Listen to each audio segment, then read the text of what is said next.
Ladies and gentlemen, I want to read you an NPR article and then a Washington Post article. A federal judge has rejected the Justice Department's access to classified documents seized by the Federal Bureau of Investigation in last month's search of former President Trump Mar-a-Lago's home. Now listen to this. The judge has also appointed a veteran New York jurist to serve as a special master, and this is very important, ladies and gentlemen, who will independently review the classified records. This is an article, PBS NewsHour. A PBS NewsHour article, judge names special master who will review classified documents seized at Mar-a-Lago. Why is that important? We'll get to that in a second. Really quickly, the Washington Post. What to know about Dearie, the special master reviewing Trump documents. Raymond J. Dearie, a federal judge in Brooklyn, is described by lawyers and colleagues as an exemplary jurist. Judge Eileen Cannon has appointed Raymond J. Dearie, a former chief federal judge in New York, to sort through more than 11,000 documents, including classified material, that FBI agents seized from former President Donald Trump's Florida residence last month. Share this segment everywhere. It's very, very important. And hit subscribe. The reason it's important, ladies and gentlemen, is that they almost certainly stole or took, without any approval from President Trump, classified documents that belonged to Trump. Just because he was in the process of negotiation with the National Archives doesn't mean that certain classified documents that he declassified should have been taken from him. How does that even work? This man is a former president. If you don't like him, morally superior, highly educated, liberal Democrat who uses federal agencies to go after your political opponents, who cares? Too bad. He was a former president, and you have President Bush, President Obama, 30 million documents that were supposed to be online, or at least on an internet library or database that you can easily search. But even more egregious than that, and they're not, even more egregious than that is what the Bush administration did with classified data and top secret intelligence. We can get into what other presidents did. We can get into what a Secretary of State did. Watch the short on this channel. It's James Comey's own words. And I'm trying to explain to everybody the Honorable James Comey's own words. Although there's violations of the statutes pertaining to the handling of classified data, no reasonable prosecutor would indict. He's telling you that somebody's above the law. He's telling you Clinton was above the law. I mean, he's telling you that. But with Trump, what they did is they took everything that they found. They had no clue what was in those boxes. They had an informant that told them. The informant did not have top secret clearance. They know this. You know this. Everyone knows this. How can you just use basic logic? Because everybody that was an informant or a source against Trump has proved to either lie or fabricate complete and utter nonsense. Steele dossier. You have the Durham probe special counsel trial in October. Glenn Simpson, Fusion GPS, all of these people. A professor, Alexander Downer, Mueller probe found nothing. They said, well, the Durham probe hasn't found anything. The Durham probe has zero media support, very little political support in Congress, and already found a Bureau agent that pled guilty to deceiving a FISA judge just to continue investigating somebody close to Trump. What you had with Trump is the following. Clinton, top secret intelligence siphoned out of the country, out of the United States, onto servers running outside of the U.S. You've had other administrations do their own thing with classified data or presidential records. The National Archives, Department of Justice never went after them. There was an informant that told the Bureau that Trump had more classified data. How on earth would this person have known, number one?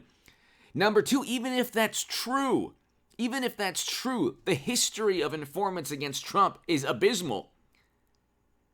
They went after Trump with a Steele dossier, Alpha Bank server nonsense. They just in the most overzealous manner want to investigate any lead against Trump because they don't trust him and they don't like him, and they're an extension of the Democratic Party. The problem is that he's a former president. You've now set the precedent for a Republican to do that to a Democrat. Anyway, though, it's very likely that they already took passports, but it's very likely they're taking classified data he already declassified. That classified data is going to be returned to Trump. Wouldn't that be hilarious and amusing and awesome? And then what are you going to do? Indict Trump for the classified data that you don't think that he declassified as president?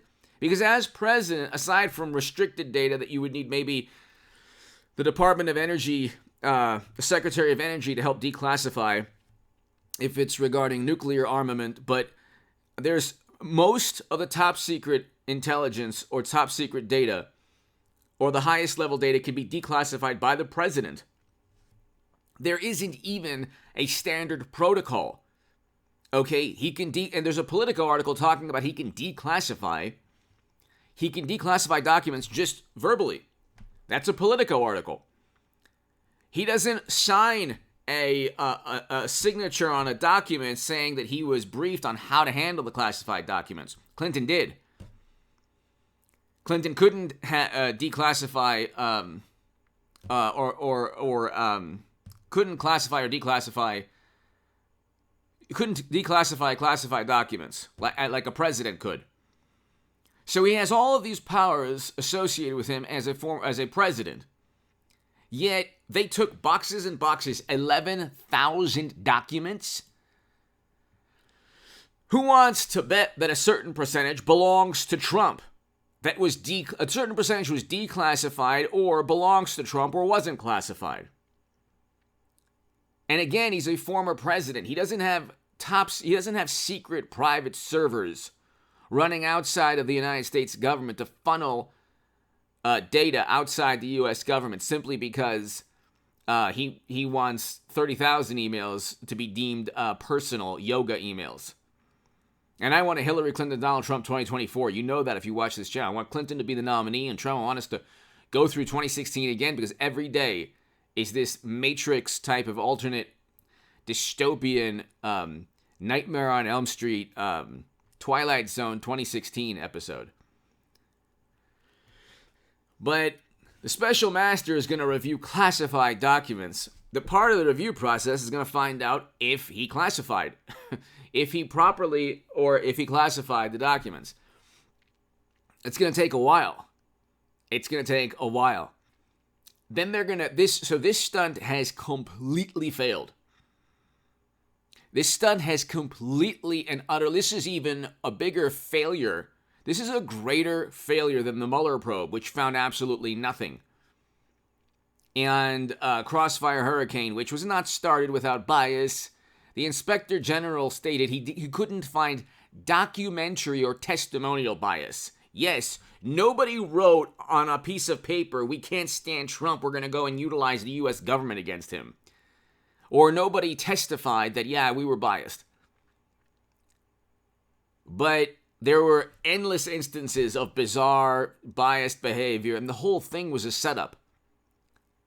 And then journalists latch on to, we couldn't find testimonial documentary bias. You're never going to find documentary bias. But you need to ask these top officials in a court of law, Comey, McCabe, Strzok, Clapper, Brennan, why did they use a dossier that they knew was complete nonsense? And so they would never allow a dossier to be used against President Obama or President Biden or future President Hillary Clinton or Secretary of State Clinton. They would never allow that. And the dossier, by the way, we have the Steele dossier trial. The dossier was compiled not only with a source that's on trial, but the source was working with a public relations executive linked to Bill and Hillary. So there were documents, personal records, notes stolen from him. Okay? And you might say, well, they probably kept a whole bunch of documents. It's like, well, Trump probably has a record of what he took. Very likely has a record of what he took. He very likely knows exactly what he took, or at least has a pretty good idea of the 11,000 documents. And the Durham Probe Special Counsel hasn't left. You have the House of Representatives, and you have eventually a Republican Attorney General that won't be an abomination like Jeff Sessions. And there could be another special counsel.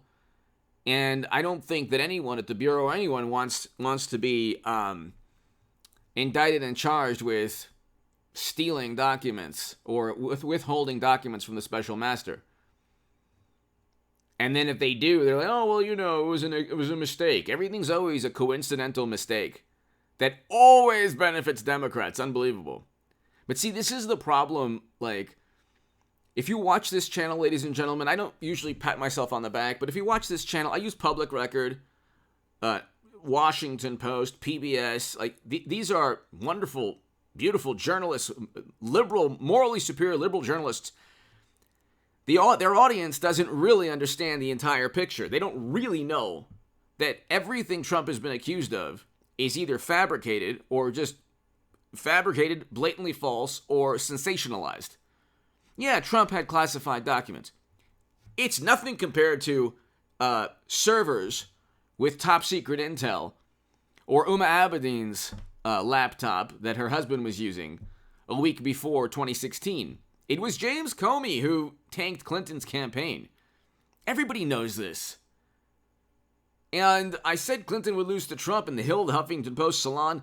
I was on MSNBC and CNN. I said, at that point in time, Bernie Sanders is a tool of the Democratic Party. He's a complete tool. He would not have gotten us record low poverty under Trump. We had a record low in poverty and a record high in household median income in 2019 with 2% inflation.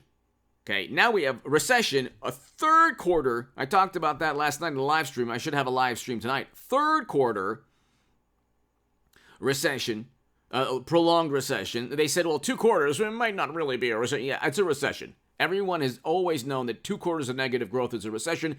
You might have 3 quarters now, and then even an entire year. And so we didn't have that with Trump, but we had actually record low unemployment with Trump. I mean, record low unemployment and also record low in poverty. We have poverty at now 15%. It was 10% under Trump. But Bernie Sanders at that moment in time, to my 13-minute crowd, I used to be the biggest Bernie Sanders booster on the internet, according to the Huffington Post, and the unofficial scribe of Sanders' most hardcore voters, according to the Washington Post, okay? All of those Bernie Sanders supporters you see that are still left, that are still, around, they weren't the biggest Bernie Sanders booster on the internet. That was me. They weren't the unofficial scribe of Sanders' most hardcore voters. That was me. Okay, my articles were read hundreds of thousands of times. I'm not patting myself on the back. Just that's what happened. Because I thought that he would do what Trump eventually did, which was which helped create a great economy and a great foreign policy. He brought Americans home, reversed U.S. foreign policy. Biden reluctantly abided by what the Doha Agreement stated, but he didn't even abide by it. It's stated in the May 1st, 2021 withdrawal. But getting to my point, and those 13 Americans should be alive today, and those over 100 Afghans should be alive today. Biden completely botched that, just like he's botching the economy and everything else. He's a complete failure in every way. But you look, ladies and gentlemen, at that moment in time, Bernie Sanders would have won, because he wouldn't have had that email probe. And I was telling everybody, people were saying to me, oh yeah, you said Clinton would get indicted. I was so naive. I was on the left my whole life. I was so naive. I thought the FBI was independent. Of course, it's loyal to one political party. It just is what it is. J. Edgar Hoover was political, but he didn't side with a political party.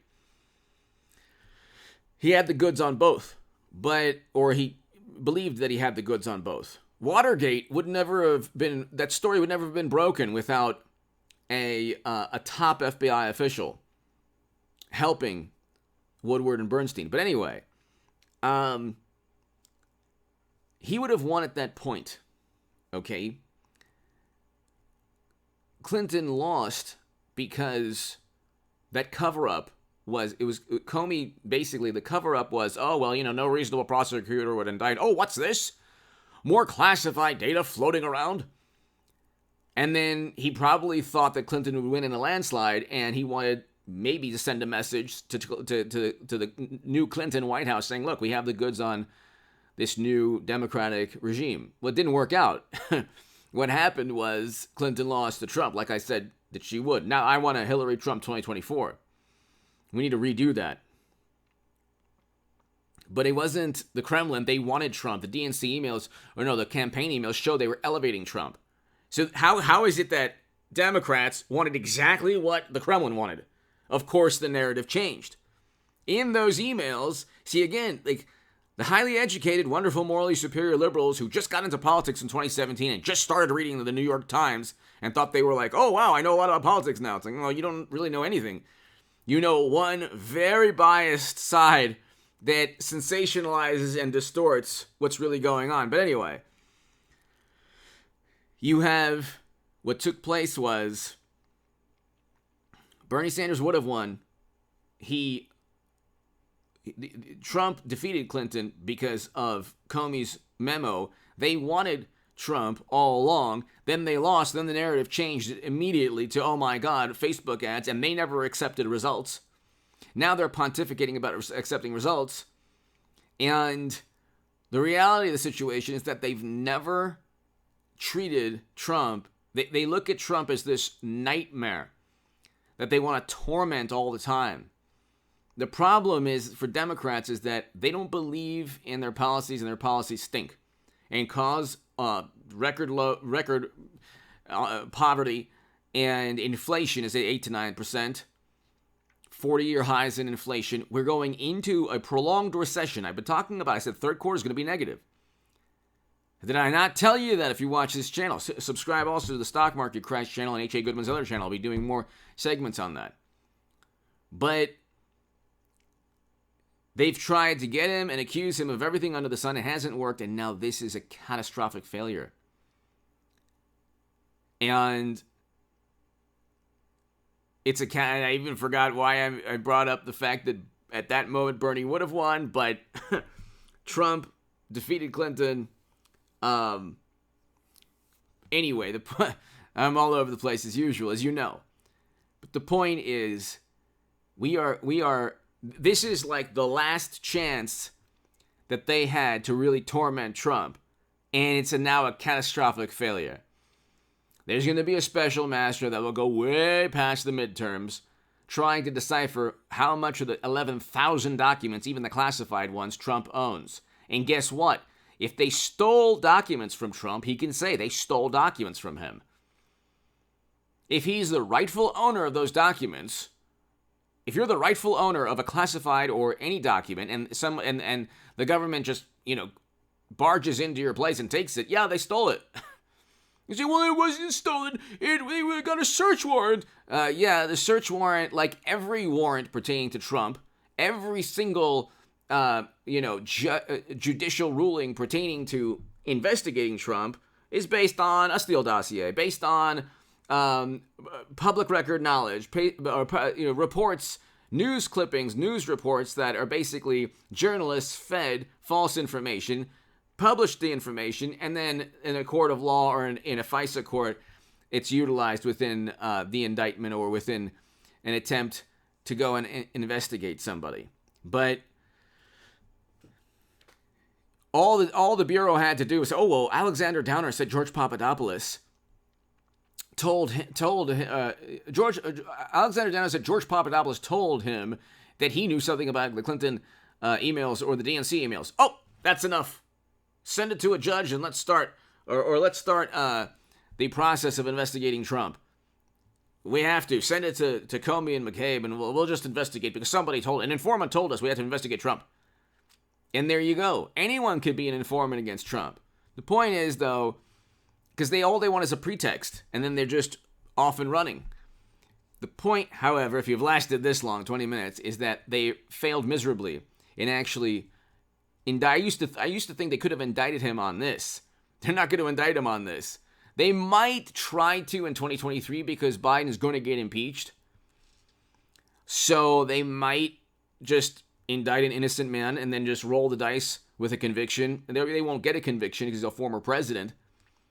The interesting predicament therein is that, well, they do revere executive power. They revere the executive office. It's their source. It's each political party's source of endless, authority and political, influence. So they're going to have to think about, do they really want to tarnish and ruin the executive branch by indicting an innocent Trump? Because Madam Secretary, had we not known about those servers, would have had private servers in the Oval Office. Then you would have had a big issue with a former president or a president, them going, the Republicans investigating secret servers in the White House. That would be a different story for the American public. Anyway, give me your thoughts below. Hit subscribe right now. I want a Hillary Clinton, Donald Trump 2024. As you know, I always say that.